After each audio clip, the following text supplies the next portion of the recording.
कहानी शुरू होती है शहर के किनारे बसी एक तंग बस्ती से। सुबह के 4 बजे हैं। जहां बाकी दुनिया सो रही है, राहुल जाग चुका है। वो अपनी बूढ़ी दादी के लिए चूल्हा जलाता है। धुआं उसकी आंखों में चुभता है, लेकिन वह नहीं रुकता। उसके पिता बिस्तर पर पड़े खांस रहे हैं।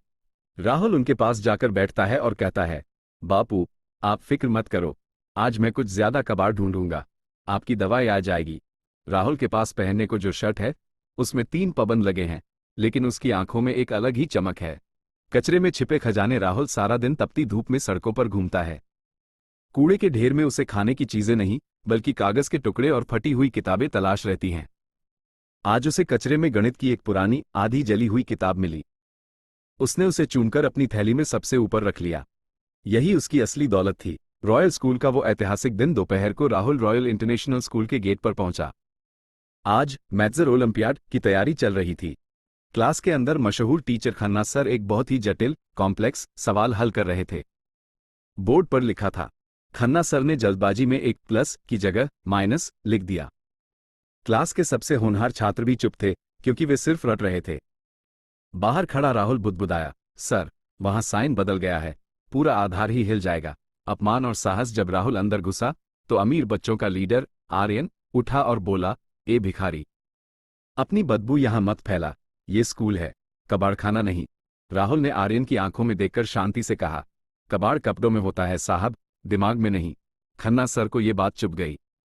उन्होंने चुनौती दी, अगर तुमने ये सवाल सही कर दिया तो मैं मान जाऊंगा, वरना तुम्हें पुलिस के हवाले कर दूंगा।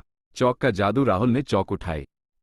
उसने न सिर्फ गलती सुधारी, बल्कि उस सवाल को हल करने का एक ऐसा आसान तरीका, शॉर्टकट मेथड बताया जो खन्ना सर ने भी नहीं सोचा था। पूरी क्लास में ऐसी शांति छा गई कि घड़ी की सुई की आवाज भी सुनाई दे रही थी। खन्ना सर का सिर गर्व और शर्मिंदगी से झुक गया।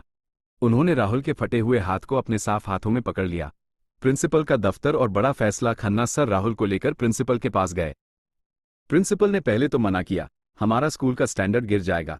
लेकिन खन्ना सर ने अपनी जेब से चेकबुक निकाली और कहा, अगर ये बच्चा यहां नहीं पढ़ेगा तो मैं आज ही इस्तीफा दे दूंगा। इसकी फीस मेरी तनख्वाह से काट लीजिएगा, क्योंकि ये बच्चा इस स्कूल की शान बनेगा। सालों का कठिन सफर कहानी यहां एक लंबा मोड़ लेती है। राहुल का दाखिला हो गया, लेकिन रास्ता आसान नहीं था। दिन में वो स्कूल जाता और रात में वो चाय की दुकान पर काम करता, ताकि अपनी दादी और पिता का ख्याल रख सके। बच्चे उसका मजाक उड़ाते थे, लेकिन राहुल ने अपनी खामोशी को अपनी ताकत बना लिया। वह अक्सर स्ट्रीट लाइट के नीचे बैठकर पढ़ता था। दृश्य 8:20 साल बाद। मुकम्मल सफर। वही रॉयल इंटरनेशनल स्कूल है। आज वहां एनुअल डे है। मुख्य अतिथि, चीफ गेस्ट के रूप में एक महान गणितज्ञ और शिक्षा मंत्री को बुलाया गया है। एक काली चमचमाती कार गेट पर रुकती है। एक शख्स सूट बूट में बाहर निकलता है। वो सीधा उस खिड़की के पास जाता है जहां कभी एक छोटा बच्चा कूड़ा बीनते हुए खड़ा होता था। वो शख्स और कोई नहीं, डॉक्टर राहुल हैं। दृश्य 9। क्लाइमैक्स। भाषण। मंच पर खड़े होकर राहुल ने अपनी पुरानी फटी हुई थैली दिखाई, जिसे उन्होंने आज भी संभाल कर रखा था। उन्होंने कहा, ये थैली मुझे याद दिलाती है कि मैं कहां से आया हूं। शिक्षा किसी महल की जागीर नहीं है। सूरज की रोशनी जैसे हर झोपड़ी तक पहुंचती है, वैसे ही ज्ञान पर हर बच्चे का हक है। सामने पहली कतार में बूढ़े खन्ना सर बैठे थे, जिनकी आंखों से खुशी के आंसू बह रहे थे। उपसंहार।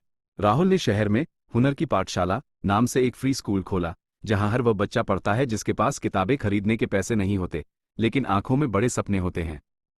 क्या आप चाहेंगे कि मैं इस बड़ी